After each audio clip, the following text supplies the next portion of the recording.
Bonjour à toutes et à tous, ravi de vous retrouver pour cette nouvelle manifestation du Cercle. Notre conférence du jour est parrainée par BNP Paribas Banque Privée et a pour thème « Peut-on encore optimiser son patrimoine en France ?» Pour en débattre, comme chaque mois, 4 des plus grands experts mondiaux sont parmi nous. Pierre de Pellegard, Aline Ritt, Jacques Meller et Étienne Dutoit. Et on commence par retrouver un ami du Cercle depuis de nombreuses années, Pierre de Pellegard, pour un mot de présentation de BNP Paribas Banque Privée. BNP Paribas, vous connaissez. BNP Paribas Gestion de Fortune, Banque Privée, c'est un dispositif de banque privée sur l'ensemble du territoire national, donc à la disposition de nos clients et des familles. Nous avons tout un dispositif d'investissement, de proposition d'investissement, nous avons même du crédit et nous avons même de la banque du quotidien. Voilà. On a un dispositif complet au service de nos clients. Alors le thème de ce soir, je dirais, on a, comme Alain disait, on a eu 3 années, peut-être un peu moins, deux années un peu difficiles, de crise, je dirais, alors même s'il peut y avoir d'autres types de crises aujourd'hui, mais les 2 dernières années ont été un peu difficiles, et les crises, voilà, je pense que vous serez d'accord avec moi, c'est des accélérateurs de tendance. Il y avait déjà une tendance qui était de donner du sens à son investissement.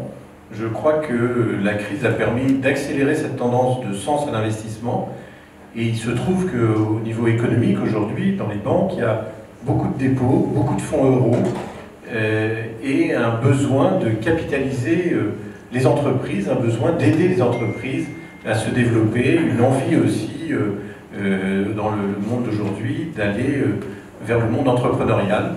Et puis ce qui nous aide aussi, c'est qu'il y a un niveau de taux qui est très bas, donc la rémunération des dépôts, on peut l'oublier.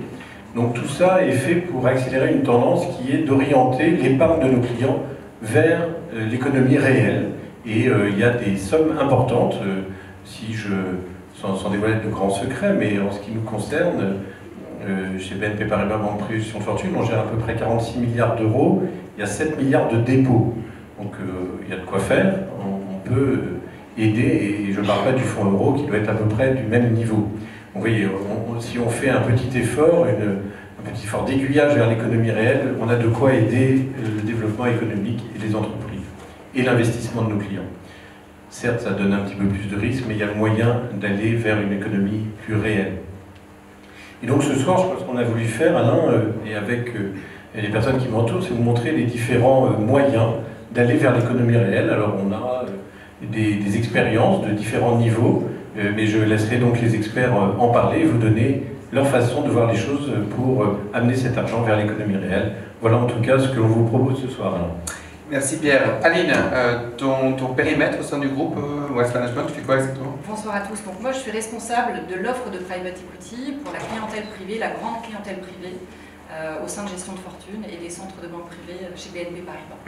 Alors ta vision, Aline, de cet investissement, il y a des conseils à donner? Eh bien alors, pas mal de conseils à donner et puis surtout vous donner des clés pour bien comprendre cette classe d'actifs dont on entend beaucoup parler et qui a un mode de fonctionnement qui est quand même bien particulier, mais qui est en tout cas aujourd'hui incontournable pour optimiser une gestion de patrimoine. Je vais démarrer par ce petit slide que vous voyez derrière, avec des noms de fonds et puis des noms de sociétés. Le point commun de toutes ces sociétés que vous voyez là, c'est d'avoir un jour, ou encore, été détenues par un fonds d'investissement. Et donc, pour prendre l'exemple de la société Moncler, qui a été détenue par Carlyle, vendue à Euraseo, qui était une très très belle opération. L'exemple plus récent de Seva, qui a été dès 2014, qui a fait l'objet d'un financement de dette par Ardian et qui a été refinancé l'année dernière. Entre-temps, la valeur d'entreprise de la société a été multipliée par 10. Donc on voit que ces fonds d'investissement sont capables d'apporter vraiment une croissance et de soutenir le développement de ces entreprises. En chiffres, qu'est-ce que ça donne le private equity?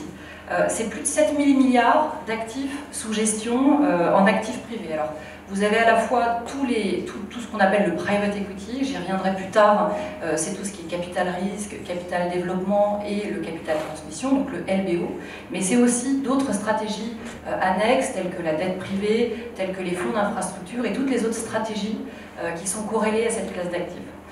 7 000 milliards de dollars, ça peut paraître énorme, mais c'est rien du tout au regard de tous les actifs, tous les marchés de capitaux, puisque c'est 250 000 milliards de dollars, et c'est rien eu égard à ce que gère aujourd'hui BlackRock, qui gère plus de 8 700 milliards de dollars. Donc ça reste une classe d'actifs qui est encore petite au regard de tous ces marchés. Quelques noms d'équipes connus, Blackstone, c'est le numéro 1 mondial, c'est plus de 619 milliards d'actifs sous gestion, et en France, la plus grosse équipe de private equity, c'est Ardian, qui gère un petit peu plus de 112 milliards de dollars. Alors le private equity, qu'est-ce que c'est et à quoi ça sert? Alors c'est tout d'abord investir dans des sociétés qui ne sont pas cotées en bourse. À quel stade? À différents stades de leur développement. Alors j'évoquais tout à l'heure différents stades qui correspondent à des maturités différentes des sociétés en portefeuille.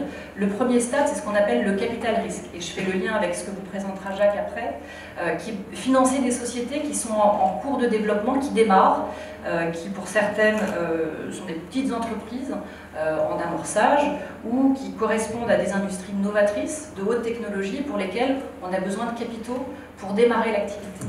Ensuite, vous avez l'activité qu'on appelle le capital développement, où on va financer généralement minoritaire des sociétés qui ont des besoins de développement, qui sont en forte croissance, qui sont le plus souvent rentables ou proches de la rentabilité, et pour lesquelles il faut accélérer encore le développement. Le troisième stade, le plus connu, qui est, je dirais, l'essentiel, quand on parle de private equity, très souvent on parle du LBO, donc tout ce qui est leverage buyout, le capital transmission, c'est financer des entreprises qui sont déjà très rentables, qui ont eu dans leur parcours un ou plusieurs fonds private equity au capital, et qui souhaitent continuer à faire de la croissance externe et encore accélérer leur développement. Et donc là, il y a des fonds spécialisés qui ne font que du LBO, qui endettent les structures, et puis derrière, par la voie du remboursement de ces sociétés, permet de générer de la performance pour les investisseurs. L'objectif, donc, bien évidemment, c'est de générer une plus-value en revendant ces actifs en portefeuille quelques années plus tard. Comment est-ce qu'on peut investir quand on s'intéresse à cette classe d'actifs et qu'on a envie de diversifier son portefeuille? Alors, il y a plusieurs voies. La première, c'est d'investir en direct dans les sociétés. La contrainte, c'est que ça nécessite d'avoir quand même un patrimoine important, ou en tout cas d'être prêt à prendre un risque sur une seule société sous-jacente. Il y a une autre manière de... Pardon, j'ai avancé trop vite. Une autre manière de procéder, c'est d'investir au travers de fonds. Alors, ces fonds seront eux-mêmes investis dans des sociétés sous-jacentes, donc on pourra en avoir, dans le cas numéro 2, entre 10 et 15. Et puis, on peut aussi investir dans un fonds de fonds, qui va lui-même être investi dans d'autres fonds. La contrainte de cet investissement, c'est que généralement vous empilez des frais, puisque vous avez des frais au niveau du fonds en haut, mais vous avez également des frais au niveau des fonds sous-jacents. Donc voilà, c'est un mix de ces deux stratégies qui est assez intéressant. Et vous le voyez, ces fonds sont des fonds qui sont longs, puisque en général on va parler d'une période d'une dizaine d'années, pendant lesquelles on aura une période d'investissement qui sera de 5 ans. Donc pendant 5 ans, le fonds va investir, il aura réuni les engagements de ses clients, il va investir, déployer le capital, et puis ensuite les premières sociétés en portefeuille seront cédées, ça va générer des distributions, et puis l'objectif sera, au bout d'une dizaine d'années, d'avoir liquidé le portefeuille et d'avoir cédé toutes les participations. L'avantage de cette classe d'actifs, c'est que généralement les gérants font des diligences, donc des analyses des sociétés en portefeuille qui sont très approfondies, ce qui permet aussi d'identifier un certain nombre de sources de création de valeur futures, donc, qui ne sont pas forcément identifiées par les marchés. L'autre avantage, c'est l'alignement d'intérêts, c'est-à-dire que le gérant qui va investir dans les sociétés sera très incité, très motivé par la voie de ce qu'on appelle le carried interest à réaliser de la performance dans ces sociétés en portefeuille. C'est-à-dire qu'il va bénéficier d'une partie de la surperformance qui sera générée par les sociétés. Alors, généralement, en LBO, ce qu'on peut dire, c'est que tant que l'investisseur n'a pas récupéré sa mise de départ et n'a pas fait un TRI net d'au moins 8%, alors c'est ce qu'on voit en général sur les fonds de LBO, il n'y a pas de distribution de la surperformance au profit du gérant.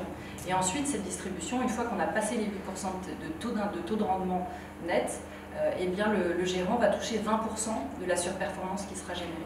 Et donc ce mécanisme d'alignement d'intérêt est extrêmement incitatif pour les gérants qui ont bien évidemment tout intérêt à faire en sorte qu'il y ait de la création de valeur, qu'il y ait de la croissance et qu'on développe ces entreprises. L'autre aspect important, c'est qu'on a accès à des entreprises qui sont très dynamiques et qui, pour certaines d'entre elles, qui font partie des ETI ou alors des sociétés un peu plus petites, bénéficient de multiples à l'entrée, donc de valeurs d'entreprise qui sont un peu plus basses que les très grosses sociétés. Et donc ce que l'on voit souvent, c'est pour ça que je vous parle beaucoup de création de valeur, et pardonnez-moi d'être un peu redondante, mais c'est vraiment la stratégie qui est phare chez tous ces gérants, c'est qu'ils vont prendre un pied dans une entreprise, et puis l'objectif ce sera d'aller justement chercher des entreprises concurrentes ou des entreprises qui sont sur les mêmes marchés pour continuer à la faire croître. Et on voit très souvent parmi nos gérants sélectionnés, des gérants qui peuvent faire en 2 ans, 3 ans, jusqu'à 5, 6, voire une dizaine de croissance externe et qui vont permettre à ces sociétés de bien grandir. La contrepartie de tout ça, c'est qu'il y a des risques, et donc je me dois de vous les présenter aujourd'hui. C'est tout d'abord un risque de perte en capital, puisque bien évidemment le capital investi peut être perdu, en tout cas perdu pour partie, donc il n'y a pas de garantie sur le capital qui est investi.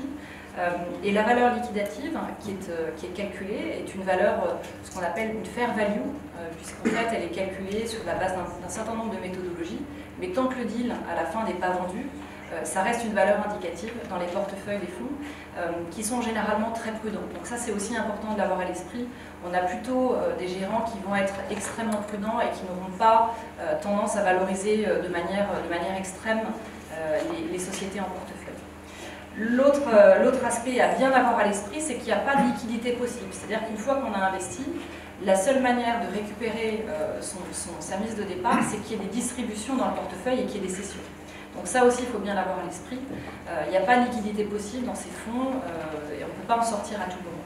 Et puis bien évidemment, on n'est pas complètement immunisé contre les risques de marché, puisqu'on dépend aussi complètement des marchés boursiers, parce que certains fonds valorisent leur société sur la base des transactions comparables, entre autres méthodologies, mais on n'est pas complètement immunisé, bien que la volatilité soit beaucoup moins importante que sur les marchés boursiers. Alors, quel est l'intérêt, et je vais essayer d'aller très très vite, dans une allocation patrimoniale. Ce que l'on voit, c'est que le private equity, de manière générale, surperforme les marchés actions sur le long terme. Alors, la surperformance, elle a été relativement importante sur l'horizon 2005-2020, puisque c'était plus de 13%. Alors ça, c'est d'autant plus vrai que ça améliore aussi dans un portefeuille le profil rendement-risque, puisqu'on voit que la volatilité d'un portefeuille dans lequel on a du private equity est bien plus faible qu'un portefeuille sans private equity. C'est vrai aussi en période de crise, et ça c'est vraiment très intéressant de souligner, c'est que ça reste une classe d'actifs qui est cyclique. Comme je vous le disais, on n'est pas complètement immunisé contre les soubresauts des marchés financiers. Donc il faut bien évidemment répartir ces investissements sur l'ensemble du cycle et le faire de manière très rigoureuse et très prudente. Néanmoins, le bon momentum pour investir, et ça peut être parfois un peu contre-intuitif, c'est juste au moment d'une crise, ou quand les marchés sont très bas, ou quand on sort d'une crise. Et donc vous le voyez sur le graphique, les fonds qui n'ont jamais aussi bien performé que quand ils étaient lancés au moment d'une crise financière. C'était le cas en 91 au moment de l'invasion du Koweït, c'était le cas également lorsque la bulle Internet s'était effondrée, en 2008 également, et on a des exemples très précis de fonds qui ont extrêmement bien performé quand ils ont été lancés en 2008. Et c'est le cas aussi parce que c'est important de le souligner, tous les fonds qui ont été lancés, alors c'est un petit peu tôt bien évidemment pour être en mesure de savoir quel sera le débouclage de tous ces fonds, mais tous les fonds qui ont été lancés pendant la crise sanitaire que l'on a pu connaître se sont très très bien comportés. On a eu un petit peu peur en mars et en juin 2020, mais ce que l'on a pu observer, c'est que sur l'exercice 2020, tous nos portefeuilles ont extrêmement bien progressé. On a eu plus de 10% de valeur dans nos portefeuilles de fonds de private equity, malgré ce contexte sanitaire compliqué. Donc c'est quand même une classe d'actifs qui est très très adaptée au moment un petit peu plus compliqué de marché. En période de crise, la suite de tout ça, c'est que quand les marchés cotés surperforment très très très fortement, la surperformance du private equity est moindre. Donc pour le coup, ça se vérifie surtout quand on va avoir des performances jusqu'à 20%. Au-delà, on a plutôt tendance à avoir une décorrélation de cette classe d'actifs. Il faut se concentrer sur les meilleurs gérants. Ça, je pense que c'est vraiment la clé de tout, puisqu'en fait, il y a un écart type qu'on peut vérifier qui est encore plus fort dans les stratégies de capital risque entre les très bons gérants et les gérants qui ont un peu plus de difficultés. Donc vraiment, la clé de la sélection, et c'est ce que fait mon équipe, c'est de se focaliser sur les meilleurs gérants, ceux qui ont démontré leur capacité à faire de la performance à travers les cycles, y compris sur les cycles compliqués. Et donc ça nécessite à chaque fois de bien analyser les bons deals, mais aussi les deals qui ont moins bien performé, pour comprendre pourquoi ça s'est moins bien passé. La construction d'un portefeuille à travers les cycles, elle doit être minutieuse, très bien organisée. Il faut se définir une allocation cible qui doit être comprise entre 10 et 20% du cash disponible. Il faut toujours anticiper qu'on peut avoir des moments de la vie où on aura des besoins financiers, donc il ne faut pas forcément mettre beaucoup plus que ça. Alors après, ça dépend bien évidemment de chaque contrainte particulière, mais entre 10 et 20%, c'est en tout cas la recommandation que l'on fait à nos clients. Et puis, se donner un horizon de temps, sachant que l'objectif, ce sera de répliquer un cycle. Il faut déployer cet argent sur 3-4 ans, de manière là aussi rigoureuse, en investissant des montants qui vont être des montants limités dans chaque stratégie, même si on a un coup de cœur sur un gérant, parce qu'on trouve que c'est un gérant de qualité, qu'on aime beaucoup sa stratégie, on aime bien ses deals. Il faut plutôt essayer de le faire de manière assez organisée. Et puis l'objectif, c'est justement de se constituer un portefeuille qui sera autofinancé au bout de 3-4 ans, puisqu'en fait, les premières distributions qu'on obtiendra dans les portefeuilles permettront de répondre aux appels de capitaux qui vont arriver sur les derniers investissements qui seront faits. Donc c'est ce qui fonctionne bien, à condition d'avoir une certaine discipline. Et donc le travail de mon équipe, c'est vraiment d'accompagner nos clients dans la constitution de ces portefeuilles de private equity. En conclusion, j'espère que je n'aurai pas été trop longue. C'est parfait, oui, c'est parfait. C'est une industrie qui est extrêmement adaptée aux périodes de volatilité de marché importantes, parce qu'elle a cette capacité à naviguer dans le cycle. Ça reste une industrie opportuniste, c'est-à-dire que s'il y a un événement qui fait que ce n'est pas le bon moment pour céder une entreprise en portefeuille, eh bien, le gérant peut tout à fait se permettre d'attendre. Et comme il peut se permettre aussi de saisir des opportunités quand il y a des deals qui sont un petit peu moins chers, et pour le coup de bénéficier aussi de points d'entrée intéressants. Il y a des capitaux disponibles, c'est ce qu'on appelle le dry powder dans le jargon du private equity, et tous ces capitaux en fait qui quelque part sont de l'argent qui a été collecté par les fonds de private equity mais pas encore investi, permet de soutenir les entreprises en portefeuille et de leur faire de la croissance externe et de poursuivre leur développement. Donc tout cet argent est extrêmement utile à l'économie réelle et ça fait partie justement ça fait fonctionner la machine et on en a vraiment besoin. L'autre aspect, c'est ce que je vous disais tout à l'heure, c'est l'implication très forte des équipes aux côtés de leur participation. Donc ça c'est très important, financièrement déjà c'est ce que j'évoquais avec le carry interest, mais un vrai soutien aussi technique, financier et pour réaliser cette croissance externe qui est importante. Pour finir, ce que l'on voit, c'est que les valorisations sur les marchés liquides se comportent plutôt bien, sont assez résilientes sur le long terme. Et d'autres recommandations pour peut-être finir là-dessus, c'est véritablement d'essayer de répliquer un cycle et de se constituer ce portefeuille sur plusieurs années. Là aussi en visant d'être autofinancé assez rapidement et surtout d'investir dans des stratégies différentes, des géographies différentes et puis de toujours privilégier cette diversification qui nous semble la clé aussi d'un bon investissement. Merci beaucoup Aline. Pierre, c'est important pour BNP Paribas Banque Privée d'avoir une offre aussi large. Le conseil avec Aline sur l'investissement dans les entreprises. On a également organisé des conférences sur l'art, sur l'investissement dans le vignoble, sur les forêts. C'est important d'avoir un portefeuille important. Alors c'est important d'avoir une offre importante, oui. Enfin, en tout cas le but c'est pas d'avoir une offre importante, en tout cas c'est d'avoir une offre qui répond aux différents besoins de nos clients. Donc, et performante.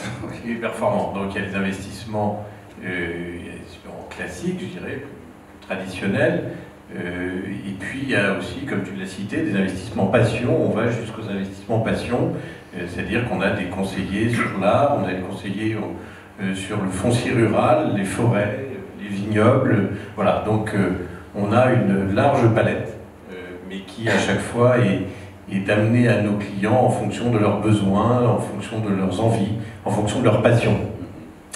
Jacques, un petit mot sur d'abord ton parcours, hein, donc de patron salarié, hein, et puis maintenant de coprésident de ce mouvement. Merci pour votre invitation. Donc, moi j'ai eu un parcours, j'ai été start-upper, mais à l'époque où le monde n'existait pas, au début des années 80. Ensuite, j'ai été cadre dirigeant dans différents groupes, dont Danone et Sartorius Tedim récemment, qui est un des gros fabricants d'équipements pour l'industrie biotech et pharmaceutique. Et donc j'ai fini ma carrière en étant business angel, donc, qui est une activité qui m'occupe maintenant à plein temps, puisque j'ai repris la coprésidence avec Alain Pujol, qui est issu du réseau Angel Santé, ici dans la région parisienne. En octobre dernier, on a pris la suite avec Tanguy. Voilà. On essaie d'animer la fédération des réseaux de business angel. Et là, comment ça marche cette fédération? Donc, il y a plusieurs, il y a des femmes, il y a des hommes. Comment c'est organisé? Alors, on a beaucoup de femmes, on a de plus en plus de femmes. On n'en a pas suffisamment, mais on a de plus en plus de femmes qui rejoignent nos réseaux. Et on a notamment un réseau qui est le plus gros réseau européen de femmes investisseuses en France, qui est Femmes Business Angel, qui est ici basé sur Paris.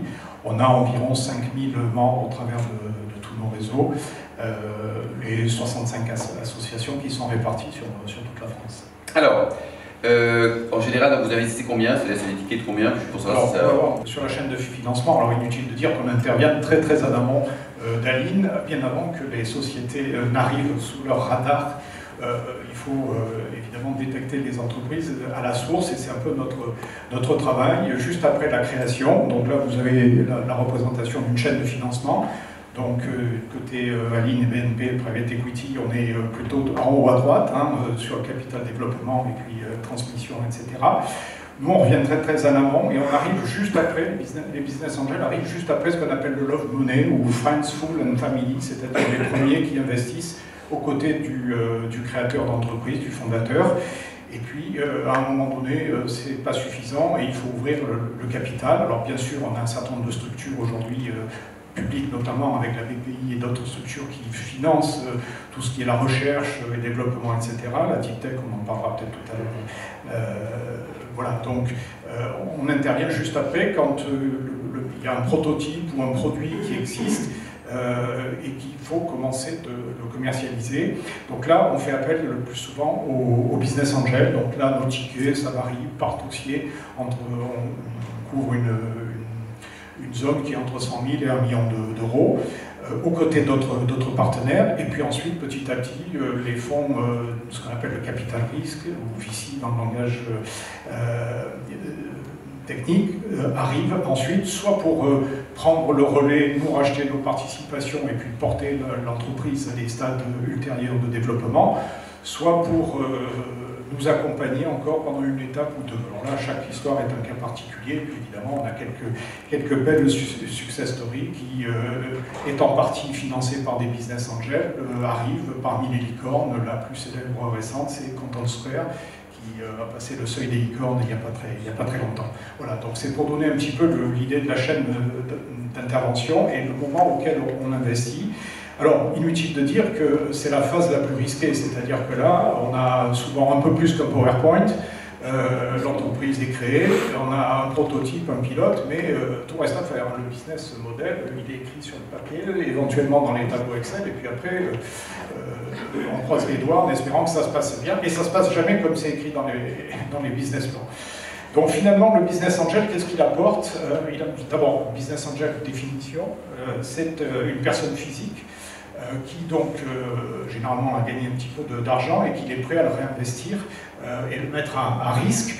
Et notre focalisation, c'est essentiellement sur les entreprises innovantes. C'est-à-dire que si on veut avoir des perspectives de gains importantes pour pouvoir payer éventuellement la casse. Puisque en moyenne, sur un ou deux dossiers, une ou deux pépites qu'on va avoir qui vont finir très haut dans les hit parades, on a 4-5 sociétés qui vont au tapis dans les 3, 4, 5 ans, parce que ça se voit vite.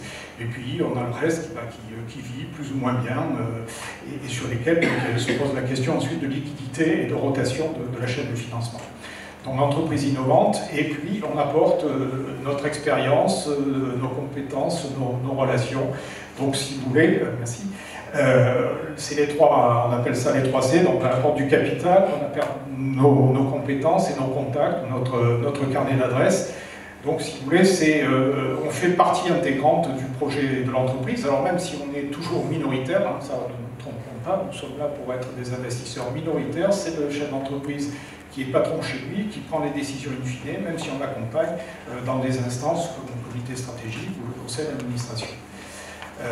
Voilà, donc en fait, pour être business angel, je dirais qu'il faut essentiellement avoir un goût pour l'entreprise.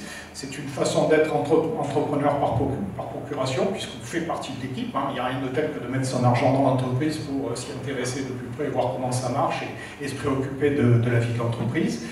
Une autre motivation, c'est avoir le désir de transmettre son expérience, ses compétences. Hein. On a de plus en plus de réseaux qui sont thématiques dans le domaine de la santé, dans le domaine de l'impact, dans le domaine de l'agri. On vient de créer un réseau AgriFarm. Je ne sais pas si c'était une forme d'anticipation, mais on a créé un réseau spécifique pour la défense, l'industrie de la défense en fin d'année dernière. Bon, malheureusement, il risque d'être très actif très vite. Voilà, donc le fait d'investir aussi, de rejoindre un réseau, c'est le plaisir d'investir à plusieurs, parce qu'on a un partage d'expérience, on est tous issus, alors cadres dirigeants, beaucoup de chefs d'entreprise, en activité ou pas, viennent partager leur expérience. Moi, qui suis complètement ignorant en termes de web et d'internet, ben, j'ai co-investi avec quelques amis qui eux étaient spécialistes, ben, on apprend énormément de choses. Voilà, donc après comprendre c'est autre chose, mais on apprend beaucoup de ce qui se passe par cet échange, et c'est l'intérêt de rejoindre des réseaux où on arrive à faire ça de façon organisée. Donc c'est une alternative à des placements purement financiers, c'est pas du tout en compétition, c'est juste investir, je dirais là, avec un supplément d'âme et d'adrénaline, parce que encore une fois, quand vous mettez votre argent directement dedans, que ce soit en direct, soit au travers d'une holding ou d'un family office, vous êtes beaucoup plus impliqué, et surtout que vous êtes souvent aux instances dirigeantes de l'entreprise, aux côtés même du chef d'entreprise. Donc il y a un dialogue qui s'établit, et je peux vous dire, pour avoir vécu 2-3 belles histoires, c'est vraiment très gratifiant, je dirais, de voir une entreprise comme on a sorti de zéro et qui sort 4, 5, 6 ans plus tard avec 10 millions d'euros de chiffre d'affaires. Alors c'est petit pour aller encore au private equity, mais on a fait notre rôle d'accompagner l'entreprise et ensuite de passer la main à des fonds plus importants qui vont mener l'entreprise, encore une fois, à des cycles ultérieurs. Et donc c'est aussi une façon de s'impliquer, c'est un investissement de proximité. Là on ne va pas forcément choisir les zones géographiques, Asie, Afrique, Amérique, Europe, etc. Donc là, on va faire dans l'entreprise qui est dans le quartier ou dans un périmètre accessible, de façon à être en permanence au contact du dirigeant, être proche de lui et à son écoute, parce que souvent les dirigeants, même quand ils sont 2 ou 3, parfois ils ne sont pas forcément très expérimentés, et ils sont seuls. Donc on est là pour briser un petit peu cette solitude. Voilà, donc je vais insister sur l'intérêt d'être en réseau, cette notion de confiance, de partage et de co-investissement. Tu as combien de membres, Jacques, Pardon ? Tu as combien de membres sur Marseille-Provence ? Sur Marseille, on a une petite centaine. On doit être entre 90 et 100 maintenant. Et je dirais qu'on a beaucoup rajeuni. Maintenant, je fais monter la moyenne d'âge, puisqu'à l'époque, on avait surtout des personnes retraitées qui venaient déduire leurs investissements de l'ISF, mais évidemment, l'ISF ayant disparu, naturellement, je dirais, le profil de nos investisseurs a beaucoup évolué, a beaucoup rajeuni. On a beaucoup de start-upers qui eux-mêmes ont réussi à vendre leur boîte ou sont arrivés à un niveau où ils ont un petit peu de temps et ils viennent partager leur expérience et co-investir avec nous, et c'est très très passionnant. Donc on a beaucoup rajeuni la moyenne d'âge. Aujourd'hui, on est peut-être en dessous de la cinquantaine, et ça crée une nouvelle dynamique. Bon, ben super, Jacques. Tu as un autre commentaire ou on attaque directement ? Voilà, peut-être quelques chiffres. Avec plaisir. Merci. Voilà, donc ça, c'est des investissements. Depuis une vingtaine d'années, on a investi plus de 700 millions. Voilà, sur 20 ans. Et puis des investissements de l'année 2021. Alors là, je vais avoir les gros yeux de Tanguy parce qu'ils vont être publiés dans une dizaine de jours. Ça s'appelle un scoop. Merci beaucoup, Jacques. Et Tanguy n'a rien vu. C'est un scoop. Tanguy ne répétera rien, ne me dénoncera pas. Ça ne sort pas de la salle déjà. Donc on a investi 50 millions d'euros l'année dernière, donc au travers des 60 réseaux que j'évoquais. Alors évidemment, en dollars, c'est pas beaucoup par rapport quand on annonce les 11 milliards qui ont non financés dans les startups, ok, mais quand vous enlevez les quelques licornes qui se sont financées, bah, de suite vous descendez beaucoup en chiffres et en nombre de dossiers, donc ça pèse quand même 400 dossiers, 440 opérations, que ce soit en premier tour ou second tour. Donc ça commence à peser, on est en train d'affiner ces chiffres parce qu'aujourd'hui beaucoup parlent de start-up, d'amorçage, de cible, de pré-cible, enfin il y a tout le vocabulaire, et on essaie d'affiner, voir ce qu'on pèse vraiment sur les premiers tours, puisque là c'est à ce niveau-là que nous intervenons. Et on intègre aussi les co-investisseurs qui sont souvent des business angels indépendants, alors on les appelle des gros business angels. Pour citer les plus célèbres, vous avez Simon Signel, mais il y a une catégorie, la notion de business angel recouvre un éventail très large, et on a beaucoup de groupes de business angels indépendants qui ne veulent pas participer au réseau, mais qui co-investissent avec nous, et eux apportent 20 millions d'euros sur les tours de table sur lesquels nous sommes, donc au total ça pèse de façon significative. Voilà, et on termine par la carte de France avec les réseaux, mais je constate qu'il y a un gros trou sur l'île de France, alors qu'il y a une quinzaine de réseaux, donc pour les franciliens, vous trouverez chaussures à votre pied parmi les réseaux thématiques. Alors, il y a 70% de réseaux qui sont régionaux, donc qui couvrent un secteur géographique, mais on a de plus en plus le développement de réseaux thématiques, donc je l'évoquais, la santé, l'impact, les forêts, l'agriculture, la défense, etc. Et ça amène un nouveau profil de business angel qui, eux, amènent leur expertise combinée à la puissance financière des autres réseaux. Voilà. Super Jacques, merci beaucoup. Étienne, alors, un petit mot sur ton parcours, puis après, ici, tu es dans un des temples parisiens de la gastronomie et du bon goût, on parlera de ton métier. Ça risque de choquer. Donc tu as fait quoi? Tu es salarié, tu es devenu créateur après? Exactement, moi j'ai commencé un parcours classique, école de commerce, finance chez EY. Et puis au bout de 6-7 ans, on va dire, un petit peu frustré par le rôle de Yaka Faucon, j'accompagnais beaucoup de boîtes en croissance, de start-up dans leur parcours de développement financier, et envie de vivre ma propre aventure entrepreneuriale. Et du coup, j'ai fait une rencontre, un agriculteur qui avait développé des produits naturels pour les exploitations agricoles. Dans quelle région? En Vendée. Et du coup, je l'ai accompagné. Moi, j'arrivais avec ma tête, tableau Excel, gestion, etc. Et on a structuré la boîte à deux. Donc, et je l'ai rejoint, on était 4 dans la boîte. Et j'ai quitté cette boîte, on était 35. Donc ça, c'était il y a 3 ans et demi. Et depuis 3 ans et demi, je développe un projet qui s'appelle Vitalmeet. Alors justement, donc on s'est rencontrés via un ami commun, Frédéric Grimaud, qui est une magnifique ETI, qui est basée à côté de Cholet. Et alors ça, c'est quoi? Quel est le concept? Ne dis pas qu'on parle de viande de culture, mon cher. Alors, comme disent mes enfants, on fait pousser de la viande. Donc c'est vrai, donc c'est un petit peu plus compliqué que ça dans les faits, mais c'est effectivement ça le concept. Rapidement, pour expliquer comment on fait pour pousser la viande, c'est-à-dire qu'on prélève des cellules animales, sur un animal. Alors, moi je fais du poulet, donc ça s'est passé dans un œuf embryonné dans les quelques heures qui suivent la fécondation, et on les adapte à vivre dans d'autres conditions en reproduisant leur environnement naturel en laboratoire, puis dans des cuves de plus en plus grandes pour qu'elles continuent à se multiplier et à se développer.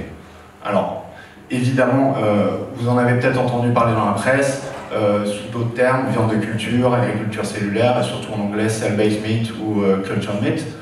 Donc voilà, le concept c'est vraiment un produit d'origine animale, c'est le même matériel biologique, mais produit différemment. Et alors, est-ce que c'est bon? Alors, vous allez devoir me croire sur parole aujourd'hui, puisque effectivement c'est pas facile d'organiser des dégustations en France. Évidemment, c'est des produits qui sont quand même extrêmement nouveaux, donc ça va être soumis à des autorisations réglementaires. Et par un principe qu'on connaît tous, ce qui n'est pas autorisé est interdit, et donc c'est difficile de faire des dégustations grand public. Mais j'ai fait goûter déjà nos ingrédients, parce qu'aujourd'hui on fait pour l'instant des ingrédients, à un chef étoilé de Rennes, qui s'appelle Jean-Marie Baudic. Qui est mort récemment. Non, il a accepté de goûter parce qu'il pensait... Il pensait gagner beaucoup de temps en goûtant pour pouvoir évacuer mon projet rapidement, et à sa grande surprise, il était emballé, quoi. Voilà, c'est avec le poulet, donc il s'est dit tiens, je suis un cuisinier, mon métier c'est quand même de m'intéresser à ce qui se passe et de cuisiner des ingrédients, donc il nous a développé quelques... Mais ça veut dire, Étienne, que si tu travailles bien, il n'y aura plus de problème de faim dans le monde, quoi. Alors c'est un peu ça le sujet, parce qu'on peut se poser la question pourquoi diable développer un projet viande de culture? On a de la viande, elle est très bonne, notamment en France. Pourquoi développer ce type de projet qui évidemment représente aussi un gros challenge technologique. La première raison, je pense que c'est une équation que tout le monde comprend.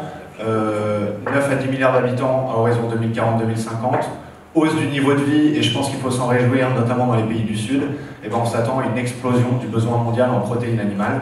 On parle de plus de 50% en plus par rapport au niveau de production de 2010.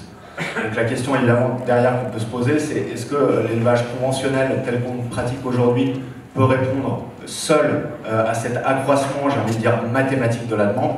Et ben ma réponse est probablement pas seule. Donc je vais devoir rappeler des chiffres qui ne font pas forcément plaisir, mais qu'il est quand même bon d'avoir en tête. L'élevage aujourd'hui, dans les conditions actuelles, c'est 15% des gaz à effet de serre et 70% des surfaces agricoles utiles qui sont mobilisées. Donc on comprend vite qu'une hausse de 50% de la production va poser aussi un certain nombre de problèmes. Le deuxième sujet, il est évidemment aussi autour de la santé humaine. Alors là, il y aurait beaucoup de choses à dire, je vais essayer d'être concis avec quelques exemples.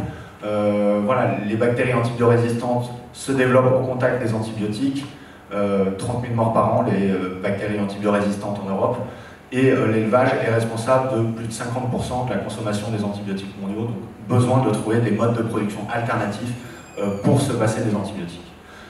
Un autre sujet, évidemment, qui touche le métier de l'élevage aujourd'hui, et on en a entendu parler particulièrement depuis 3 ans, c'est évidemment les zoonoses, Covid, chauve-souris, pangolin, homme. Aujourd'hui, on voit que des zoonoses circulent de manière récurrente dans les élevages un petit peu partout dans le monde. On a la grippe aviaire en ce moment en France, il y a la fièvre porcine africaine en Chine qui a fait des ravages, qui a dû nécessiter d'abattre 30 ou 40% du cheptel porcin chinois qui représente 50% de la production mondiale, donc avec une forte volatilité des cours, des problèmes d'approvisionnement dans certaines régions du monde. Donc la question qu'on a derrière, c'est de se dire, le jour où une de ces zoonoses devient contagieuse à l'homme, qu'est-ce qu'on fait? On débranche complètement, on arrête de manger du poulet, on arrête de manger du porc. Voilà, donc il y a besoin, en plus de l'élevage, et j'insiste sur le côté en plus, de développer des modes de production alternatifs, ne serait-ce que pour garantir des niveaux de production compte tenu de la croissance démographique. Et enfin, le dernier sujet, alors chacun sa sensibilité sur ce sujet-là, mais force est de constater que de plus en plus de voix s'élèvent dans la société, et en particulier les plus jeunes, pour se poser la question de se dire, mais est-ce que c'est vraiment en rapport avec nos valeurs et notre éthique d'élever et de tuer 60 milliards d'animaux par an simplement pour se nourrir? Donc voilà, on voit que ces préoccupations progressent année après année, et on n'est pas du tout sur un effet de mode, on est sur une tendance structurelle lourde de devoir adresser cette problématique du bien-être animal dans l'élevage industriel. Donc l'idée, effectivement, avec les produits viande de culture, c'est d'adresser ces 3 gros challenges, environnement, santé et bien-être animal, en développant des produits qui ont une empreinte environnementale très faible comparée aux produits classiques. On parle d'un facteur 10 d'économie d'eau, un facteur 10 d'économie de surface agricole utile, et avec une réduction drastique des gaz à effet de serre. Voilà, nos bioréacteurs ne produisent pas de méthane, par exemple. Et l'idée, c'est effectivement d'avoir un produit qui a les mêmes qualités que la viande, donc les mêmes qualités organoleptiques, bien sûr, mais aussi nutritionnelles, voilà, sans ce problème environnemental, sans impliquer d'animaux dans la chaîne de production, donc pas besoin, pas de questions autour du bien-être animal, et avec un produit qui est sain, puisque pas de résidus d'antibiotiques, de résidus d'environnement comme des pesticides, des fongicides, etc., qu'on retrouve dans les produits animaux, on va dire, classiques. Et quand tu mastiques pas en fait. Il y a plusieurs choses. Tu vas avoir quelques photos de nos prototypes. Aujourd'hui, puisque tu m'obliges à spoiler ma présentation, notre objectif, c'est pas forcément de reproduire un morceau de viande à l'identique, un poulet ou un blanc de poulet en ce qui nous concerne. Pourquoi? Parce que, ça nécessite des technologies de reconstitution de tissus, etc., qui sont aujourd'hui très chères, peu scalable. 2, la viande est quand même un produit culturel auquel nous sommes tous attachés, et de se dire, si tu as envie de manger une côte de bœuf ou un poulet rôti, tu manges une côte de bœuf ou un poulet rôti. Par contre, quand voilà, ça nous est tous arrivé de manger une salade César en 20 minutes devant notre ordi, est-ce que c'est vraiment important pour nous de se dire que c'est un poulet brésilien de 32 jours nourri aux antibiotiques, ou un produit sain, produit en France et avec sans question éthique peut donner le change, d'autant qu'il aura exactement le même goût. Donc voilà, donc aujourd'hui la viande de culture, nous on travaille d'abord comme un ingrédient pour faire des recettes, on va dire, de produits transformés, et voilà, les versions de plus en plus complexes viendront plus tard. On peut suivre le fil des slides. On reprend la présentation. Non, juste un slide pour illustrer ce que je viens de dire. Donc on voit bien la croissance du marché mondial. J'ai la chance quand même de faire une start-up dans un marché où je ne vais pas être limité par la taille de mon marché avant les 30 prochaines années. Voilà, le marché de la viande, c'est plus de 1000 milliards de dollars aujourd'hui. Et voilà, ça c'est une étude d'un cabinet américain qui fait une analyse stratégique assez simple qui dit voilà, plus vous avez une alternative à la viande qui ressemble à la viande d'un point de vue goût, d'un point de vue prix, d'un point de vue texture, plus vous allez capter une partie de la croissance de ce nouveau marché. Et donc voilà, ils estiment que la viande de culture pourrait représenter d'ici 2040 jusqu'à 35%. Alors évidemment, même si on ne représente que 5 ou 10% de ce marché, voilà, il y a quand même quelques belles entreprises à créer dans le secteur. Donc l'idée, effectivement, c'est pas du tout de remplacer la viande, c'est de diversifier l'offre de protéines, nous avec la viande de culture, d'autres par des insectes. On voit que les protéines végétales aussi, il y a beaucoup d'alternatives végétales à la viande qui se développent. Donc voilà, c'est inventer l'assiette du futur. Alors évidemment, on n'est pas les seuls à travailler sur ce sujet-là. Il y a 3 gros pôles de compétitivité, on va dire. Les États-Unis avec les projets les plus médiatiques et les mieux fuelés du secteur, qui ont déjà levé plusieurs centaines pour certains. Israël qui a cette capacité aussi à se projeter très vite sur des niches à haute valeur ajoutée, et puis il y a beaucoup de compétences aussi liées à leur start-up dans le milieu médical là-bas. Et enfin l'Asie, qui est beaucoup plus discrète, mais qui a une problématique de plus que nous, qui est l'autonomie alimentaire. Des pays comme le Japon, comme Singapour, importent plus de 95% de leur nourriture et sont très intéressés à ramener des productions chez eux. Un exemple aussi, un signal faible assez intéressant, c'est la Chine vient de publier il y a quelques semaines son plan quinquennal pour l'agriculture, et la viande de culture est un des 4 axes de développement. Et généralement, ils ont tendance plutôt à mettre en place leur plan d'action et leur business plan, la Chine. Alors, pourquoi je me suis retrouvé à développer un projet à haute valeur technologique ici en France? Je m'appuie tout simplement sur une techno française de lignée cellulaire qui a été développée par une société dont vous avez sûrement entendu parler, Valneva, qui développe actuellement un programme Covid avec un vaccin qui devrait arriver sur le 2e trimestre en Europe. Et durant cette aventure qui a duré une vingtaine d'années, ils avaient développé des lignées cellulaires, d'abord pour produire du vaccin en environnement contrôlé. Et voilà, tout mon métier, c'est de récupérer cette technologie et de l'appliquer à ce nouveau marché qui est le marché de la food. Donc voilà les prototypes. Donc voilà, pour l'instant, on travaille vraiment sur des applications type nuggets, etc. Parce que voilà, la reconstitution de fibres et de tissus avec 100% de viande de culture, c'est des choses qui sont techniquement possibles. Voilà, pour la montée à l'échelle et à la baisse des coûts, il faudra encore attendre plusieurs années. Rapidement aussi, voilà, c'est pour vous montrer et démystifier un petit peu la production du chercheur fou avec son steak dans une boîte de pétri. Nous, on travaille avec du matériel ici, c'est des grandes cuves avec un système d'agitation, de gestion de la température, de l'oxygénation, etc.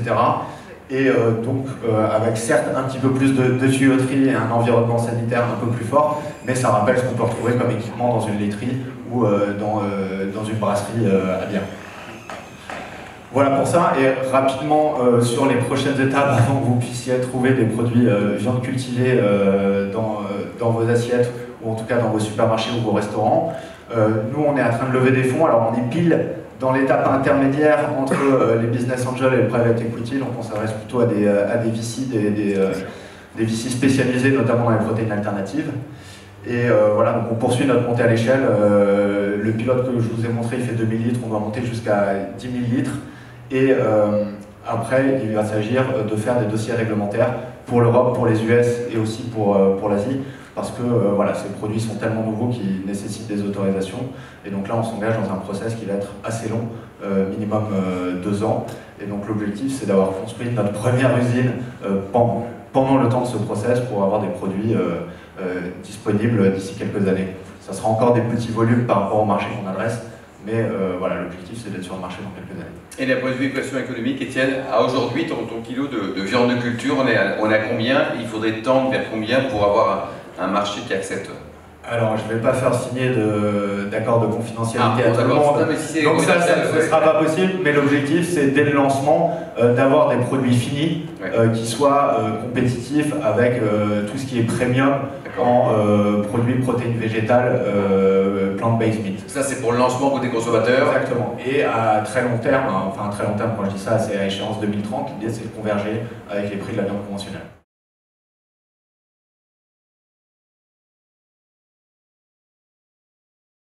Alors, ça va être une réponse assez simple, mais en réalité, ça prend du temps parce qu'on fait des analyses complètes. C'est pas parce qu'on a travaillé avec une équipe par le passé qu'on va forcément continuer à travailler avec eux.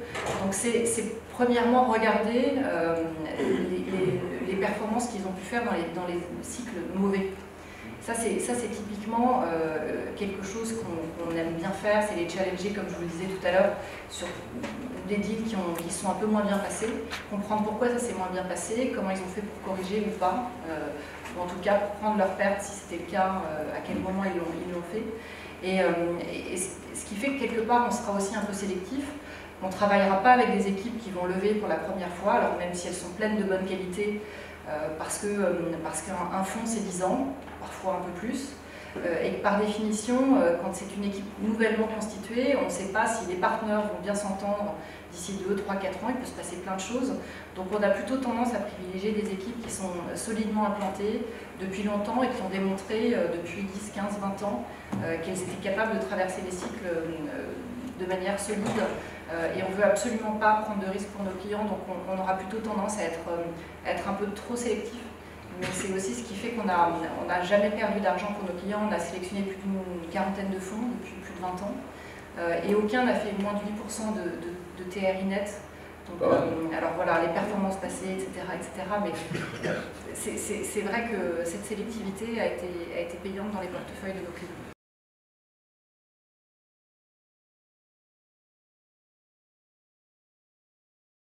Alors c'est un débat qu'on a eu au sein de la fédération sur l'opportunité d'élargir au-delà des startups innovantes et de travailler sur la transmission finalement d'entreprise. Il y a quelques réseaux qui se sont ouverts et qui ont vraiment travaillé spécifiquement ce secteur-là. Je parle de Savoie Mont Blanc Business Angel, qui a vraiment développé une activité dédiée à la transmission. Donc nous-mêmes, il nous est arrivé de faire des opérations de ce type-là, qui ne sont pas vraiment du capital risque de l'innovation. Là aussi, c'est une affaire d'opportunité. Et voilà. Après, ça dépend aussi des montants recherchés. Si c'est dans notre scope d'investissement, au-delà de, alors on peut co-investir avec quelques partenaires, faire des tours jusqu'à 1 ou 2 millions d'euros. Mais voilà, il faut que ça reste dans notre scope.